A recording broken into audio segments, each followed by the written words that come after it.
Voilà, pour introduire le sujet qu'on va partager ensemble ce matin, j'aimerais vous raconter quelques situations de la vie courante. Imaginez que vous êtes à la maison, dans votre jardin, en train de bricoler, et puis vous vous apercevez qu'il vous manque un outil pour faire ce que vous êtes en train de faire, ou il vous manque un conseil.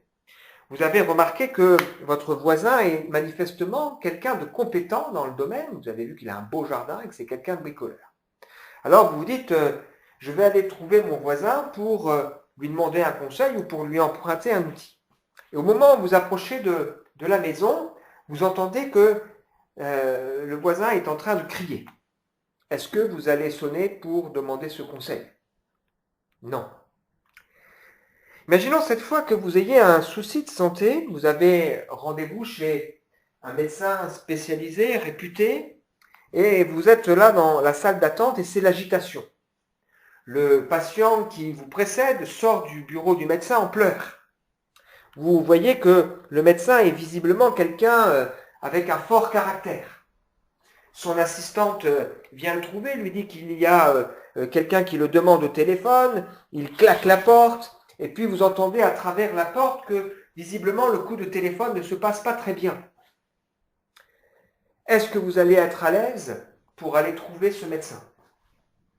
Lorsque j'étais enfant, nous avions un médecin de famille qui était compétent, mais qui était réputé pour ses sautes d'humeur.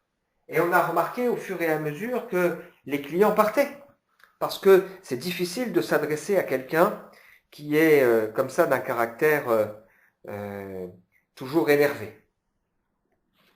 Imaginez cette fois que vous êtes au travail et que vous devez aller voir votre patron ou aller voir un collègue d'un autre service pour évoquer avec lui un sujet. Et là, vous savez que c'est compliqué de s'adresser à lui parce qu'il est il est tout le temps en train de s'énerver. Est-ce que vous allez être à l'aise pour aller le trouver? Non. Ce sont malheureusement des situations de la vie courante qui arrivent. La compétence est nécessaire, mais elle ne fait pas tout. Imaginez cette fois que vous ayez des questions, un besoin sur le plan de la foi, vous ayez envie que l'on prie pour vous. Est-ce que vous allez être à l'aise pour aller trouver quelqu'un qui a un abord compliqué et difficile?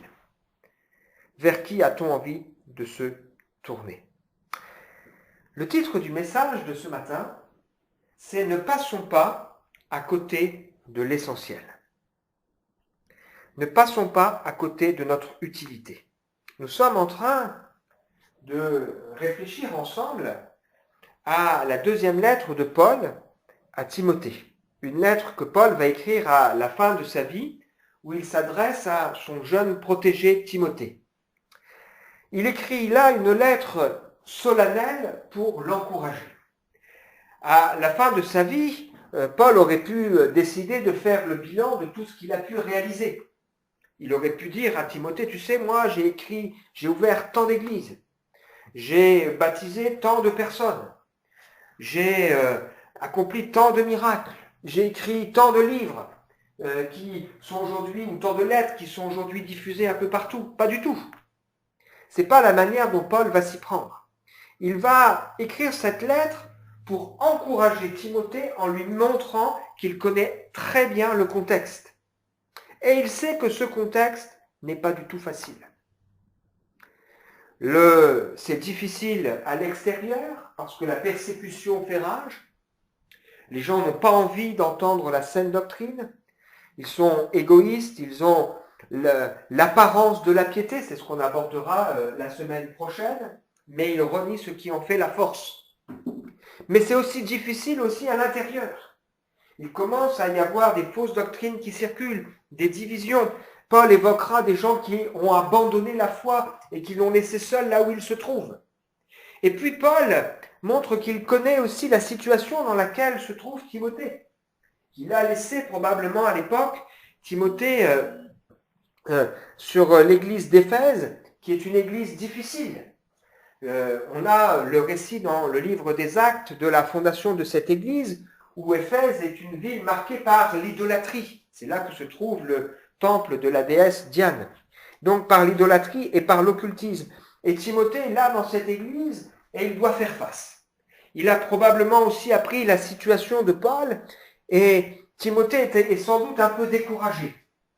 Il a probablement une santé qui est un peu fragile. Et Paul écrit à Timothée en l'encourageant et en lui disant qu'il ne doit pas passer à côté de l'essentiel. Il invite Timothée à bien réagir. La parole de Dieu envoie toujours un appel qui est personnel. La parole de Dieu envoie toujours un appel qui est personnel. Et il est important pour nous ce matin également de garder clairement l'enjeu en vue. Gardons la vision claire de l'enjeu que nous avons partagé les semaines passées. Si donc quelqu'un se conserve pur, en s'abstenant de ces choses, il sera un vase d'honneur, sanctifié, utile à son maître et propre à toute bonne œuvre. La Bible nous montre que le désir de Dieu, c'est de faire non pas de nous des vases d'un usage courant ou d'un usage vil, mais de faire de nous des vases d'honneur qu'il pourra utiliser pour accomplir son œuvre. Et nous touchons ici au centre de la parole de Dieu. La parole de Dieu a été donnée pour nous révéler trois choses. Nous révéler qui est Dieu. Beaucoup de gens peuvent croire en Dieu, savoir qu'il existe, avoir l'idée qu'il est un Dieu tout-puissant, mais qui est-il réellement? La Bible est là pour dénoncer tous les mensonges contre Dieu et les révéler profondément dans nos cœurs. On est là dans la poursuite de ce thème que nous avons abordé depuis ce matin. Connaissons et cherchons à connaître Dieu. Ce besoin de connaître Dieu est valable pour les incroyants, mais il est aussi valable pour les croyants, il est aussi valable pour ceux qui ont déjà fait une expérience avec le Seigneur. Plus j'avance dans ma vie chrétienne, plus je réalise que j'ai besoin de découvrir vraiment qui est Dieu.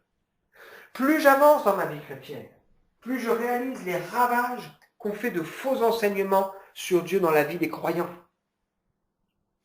La Bible est là donc pour nous révéler qui est Dieu, mais elle est là aussi pour nous révéler qui nous sommes. Elle est comme ce miroir qui nous montre non pas seulement quel est l'état de l'humanité, mais quel est l'état de ma vie.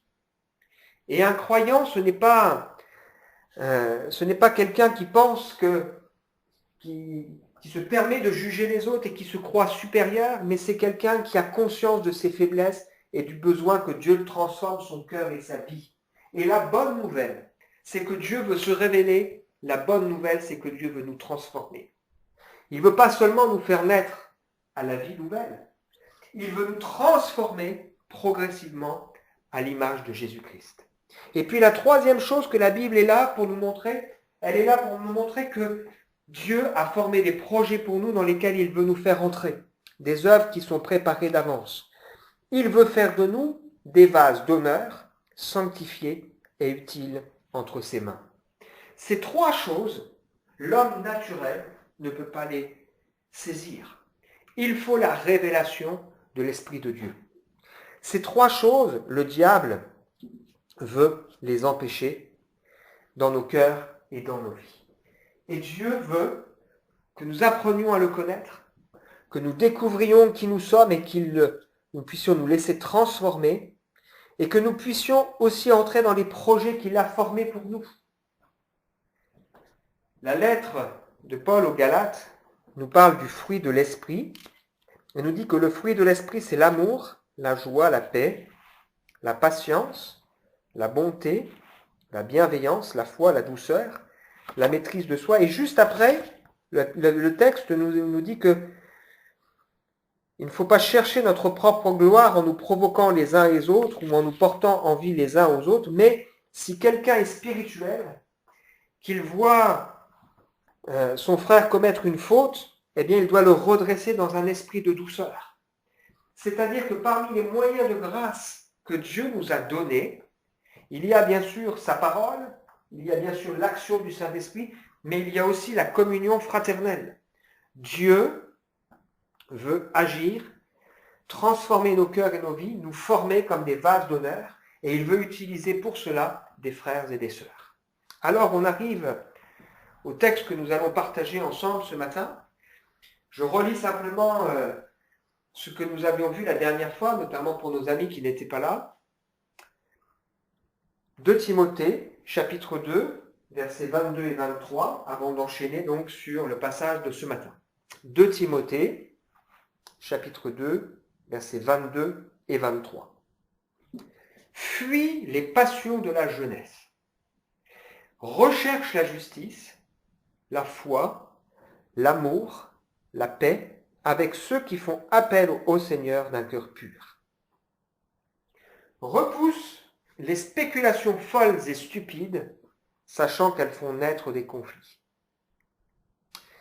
On avait vu ensemble qu'il est important pour nous de garder la vision claire de l'enjeu, être des vases d'honneur.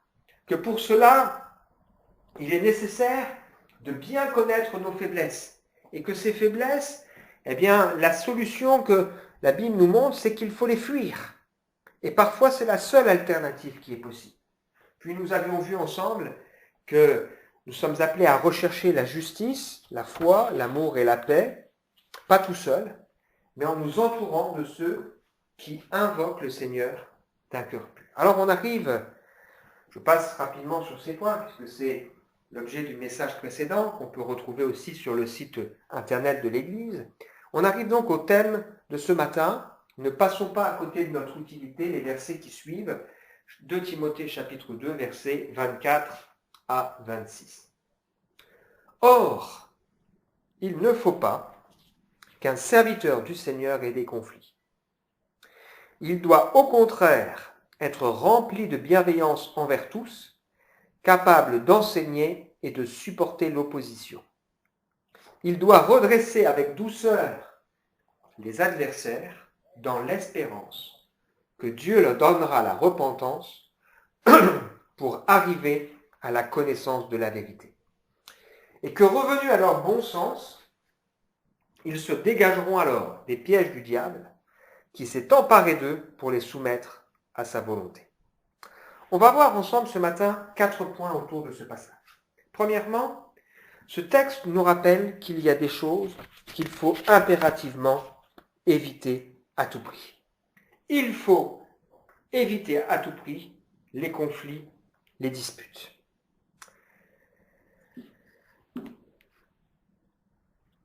Ce texte s'adresse aux hommes de Dieu. Alors peut-être que quelqu'un se dira, serviteur du Seigneur, moi je ne suis pas pasteur, je ne suis pas dans le ministère, ouf, je ne suis pas concerné par ce texte. Il est bon de rappeler ici que dans la parole de Dieu, sont serviteurs de Dieu tous ceux qui se disent chrétiens, qui acceptent que Dieu, Jésus-Christ, soit leur modèle, soit leur maître. Et la question importante pour nous, c'est de qui sommes-nous le serviteur ? Si nous sommes serviteurs de Dieu, alors nous sommes bien évidemment concernés par ce texte. Le désir de Dieu, c'est de faire de nous des vases d'honneur, des serviteurs utiles entre ses mains. Et donc pour cela, il y a une chose à éviter à tout prix, c'est les conflits, les querelles, ce qui fait le lien avec ces images que j'ai prises en introduction. Qui aurait envie d'aller voir un médecin qui crie? Qui aurait envie d'aller trouver son patron qui est connu pour ses sautes d'humeur? Qui aurait envie de s'adresser à un voisin qui n'est pas facile et qui est plein de colère? Malheureusement, parfois, il arrive qu'il y ait des conflits. Ce texte ne dit pas que nous devions être des gens pacifistes, accepter tout et n'importe quoi. D'ailleurs, l'apôtre Paul fait la part des choses entre les conflits qui sont dus à des gens à l'origine de ces conflits qui viennent pour dérober, égorger et diviser l'Église, et par rapport à des conflits qui peuvent naître par des différences d'opinion les uns avec les autres. Il est important pour nous de veiller à être des hommes et des femmes de paix. Philippiens chapitre 4, j'exhorte Évodie et Syntyche à être d'un même sentiment dans le Seigneur. Toi aussi, fidèle collègue, Oui, je te prie de les aider, elles qui ont combattu pour l'Évangile avec moi, avec Clément, et avec mes autres compagnons d'œuvre, dont les noms sont inscrits dans le livre de vie. Paul évoque dans cette lettre aux Philippiens qu'il y a là 2 femmes qui ont servi la cause de l'Évangile, qui ont été des instruments de bénédiction pour lui et pour d'autres. Mais là, il y a un souci. Elles sont en conflit. Et il ne considère pas que cela ce soit quelque chose qui ne soit pas important. Il se sent concerné. C'est pour ça qu'il écrit, qu'il en parle. Il invite aussi le serviteur à intervenir. Et juste après, qu'est-ce qu'il dit? Il dit, réjouissez-vous toujours dans le Seigneur, que votre douceur soit connue de tous les hommes. Le problème que nous avons, c'est que souvent nous confondons la douceur avec de la faiblesse. Nous confondons la douceur avec de la fragilité. Mais dans la Bible, la douceur dont Dieu nous demande d'avoir dans nos rapports les uns avec les autres, c'est cette douceur qui favorise les relations, qui évite de casser en redressant. C'est cette douceur qui construit, c'est cette douceur qui met de l'huile dans les rouages et qui va combattre l'amertume, qui va apaiser les plaies. Souvent, quand nous rendons témoignage autour de nous, les gens nous parlent des scandales et des conflits. Des scandales qu'ils peuvent avoir dans l'Église, mais aussi des conflits en disant « Ah, pourquoi il y a tant d'églises, tant de religions différentes? Pourquoi il y a toutes ces querelles ?» Parce que ça, ce sont des choses qui détruisent l'œuvre de Dieu. Et il y a donc une chose que nous devons fuir et éviter à tout prix, ce sont les querelles.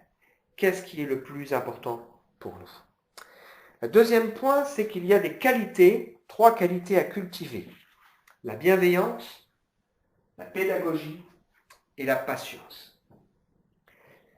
Le serviteur de Dieu doit au contraire être plein de bienveillance envers tous, c'est-à-dire doux, aimable, noble.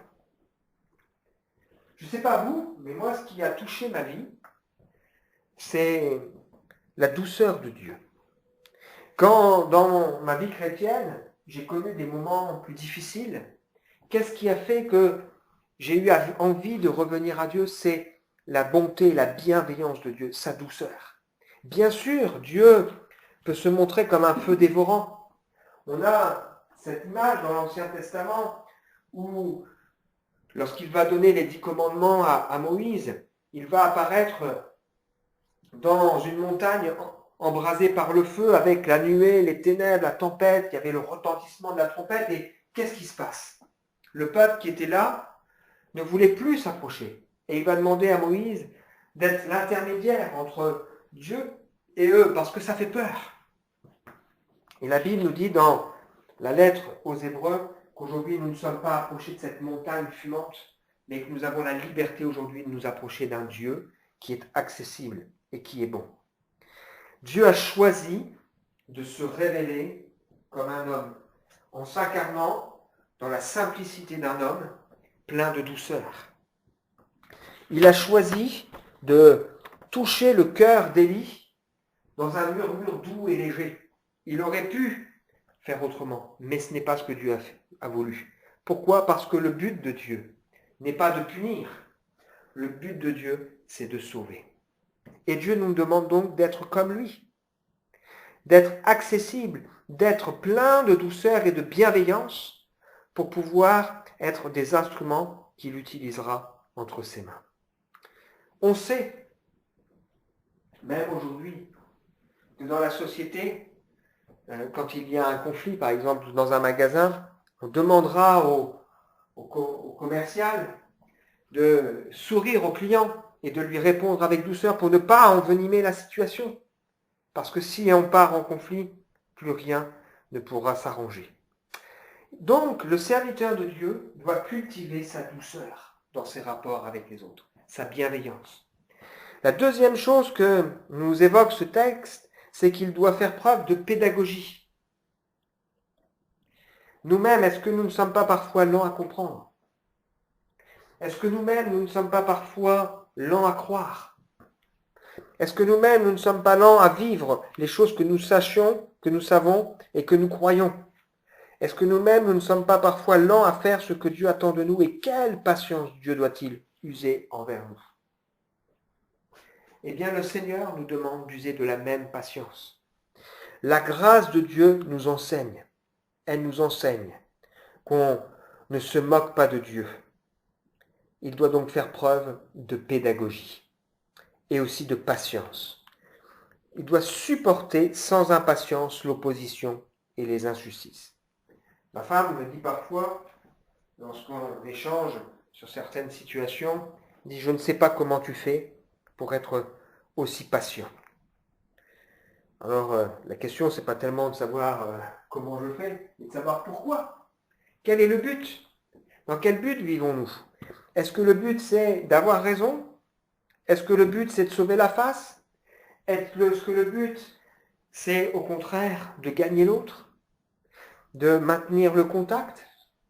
De permettre à cette personne de changer, de progresser, de découvrir pleinement qui est Dieu? Le serviteur de Dieu doit cultiver ces trois qualités. La bienveillance, la pédagogie, mais aussi la patience. Troisième point, il y a une chose et une manière de faire. Redresser avec douceur et avec espoir les adversaires. Je disais tout à l'heure que Paul fait bien la différence entre celui qui se trouve piégé par toutes sortes de choses et celui qui est un piège et pour l'Église. Et dans ce cas, Paul, il va son ménagement. Dans la lettre qu'il écrit à Tite au chapitre 3 et au verset 10, il dit « Éloigne de toi, après un premier et un second avertissement, celui qui provoque des divisions. Sache qu'un homme de cette espèce est perverti et qu'il pêche en se condamnant lui-même. » Il demande là d'être sans tolérance vis-à-vis de celui qui est une cause de division et de nuisance à l'Église. Mais il encourage ici à faire preuve de douceur avec ceux qui ont pu se laisser piéger.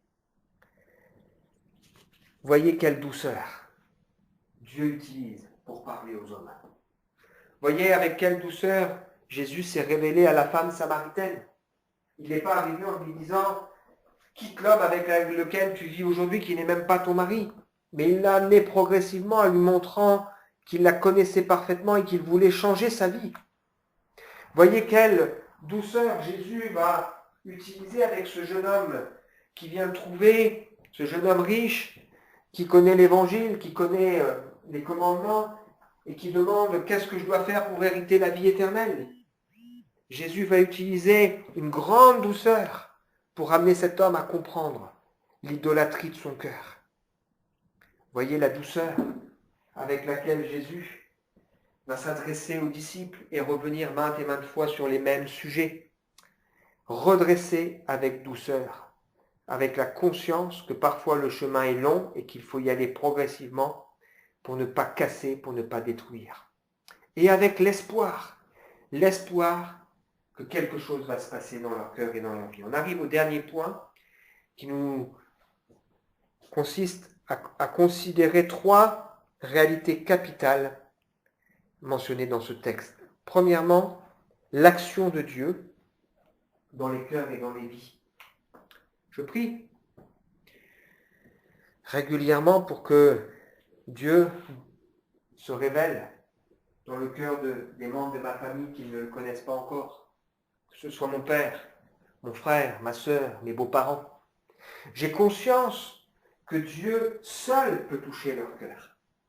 Et j'ai l'espoir que Dieu, dans sa bonté, les amènera à la repentance et à la foi. Et il est important pour nous de savoir que, à notre insu, Dieu est celui qui agit. On ne sait pas ce que Dieu est en train de faire dans le cœur de plusieurs personnes autour de nous dans cette ville. Récemment, j'ai fait une visite chez un monsieur qui, quand je l'ai rencontré, s'il avait pu me frapper, il l'aurait fait. Et puis, voilà que pendant les vacances, j'ai reçu un texto de cet homme qui m'a dit, voilà, je souhaiterais vous rencontrer pour m'excuser de vive voix et puis pour vous parler. on ne sait pas l'œuvre que Dieu est en train d'accomplir dans les cœurs et dans les vies. Et si on prie, si on agit, c'est parce qu'on s'attend à ce que le Seigneur puisse toucher et transformer les cœurs, les amener à la repentance, à un changement d'attitude. Parce que c'est la première étape qui va pouvoir permettre de renouer pleinement le dialogue, ou qui va pouvoir permettre à l'œuvre de Dieu de se faire dans les cœurs. C'est un peu comme quand on a un conflit avec quelqu'un. Impossible de faire comprendre, admettre les choses tant qu'il n'y a pas un changement d'attitude, une ouverture, une repentance, une attitude différente qui permet que le dialogue puisse être renoué. Et la base de la vie chrétienne, ça reste la repentance. La deuxième chose qui est une réalité capitale qu'il nous faut considérer, c'est la responsabilité individuelle. L'espérance que Dieu leur donnera la repentance pour arriver à la connaissance de la vérité, et que revenus à leur bon sens, ils se dégageront alors des pièges du diable, littéralement redevenus sobres. Alors, pour comprendre le mot sobriété, il est plus facile de prendre l'inverse de ce mot, c'est-à-dire l'ivresse. Quelqu'un qui est ivre, c'est quelqu'un qui n'a plus le sens des réalités parce qu'il n'est pas dans son état normal. Et ce texte nous dit que l'espoir que nous avons dans les relations, dans les conflits avec lesquels dans les conflits qu'il pourrait y avoir, c'est que cette personne, elle revienne dans son bon sens.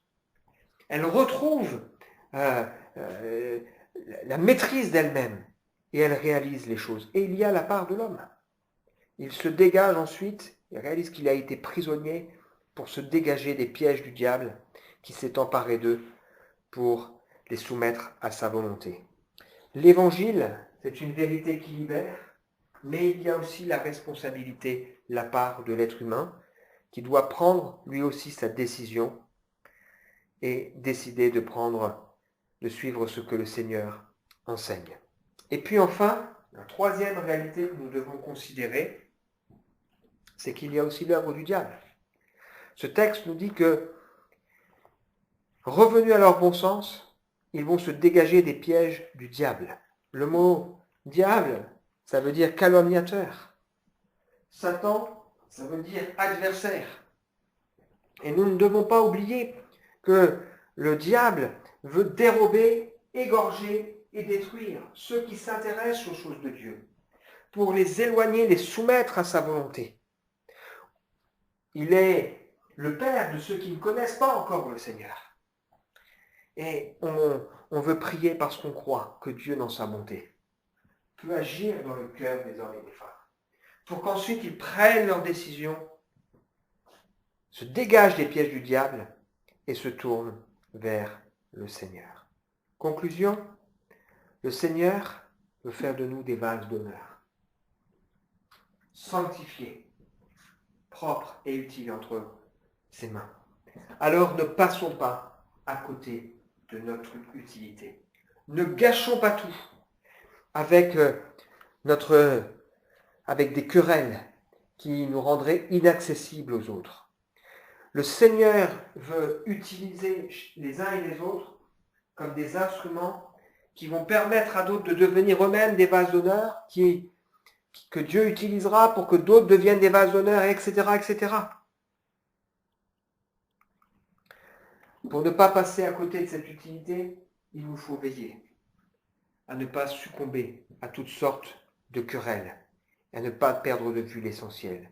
Il nous faut faire attention à notre caractère, aussi à la manière de nous y prendre, et ne jamais oublier ces trois acteurs.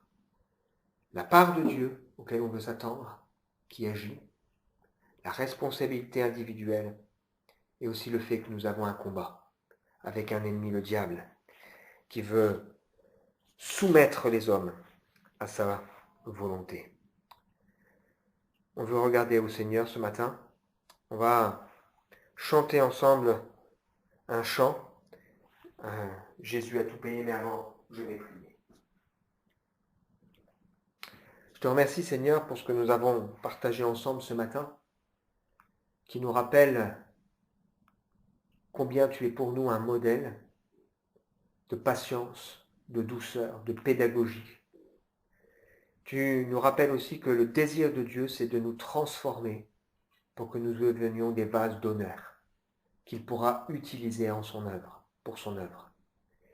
Tu nous rappelles ce matin que parmi les moyens de grâce que tu nous as donnés pour nous former, il y a bien sûr le Saint-Esprit qui travaille nos cœurs et nos vies, mais il y a aussi les frères et sœurs que parfois tu veux utiliser pour nous parler. Tu veux faire de nous aussi des instruments. Je te prie, Seigneur, ce matin de nous conduire et de nous garder de toutes sortes de conflits, de toutes sortes de querelles, de nous donner cette pédagogie, cette douceur et cette patience qui sont si nécessaires pour que tu puisses faire ton œuvre dans nos vies et à travers nos vies. Bénis-nous les uns et les autres, que durant toute cette année qui s'ouvre devant nous, nous ayons à cœur de te connaître, mais aussi de te faire connaître.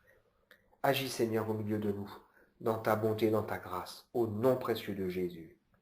Amen.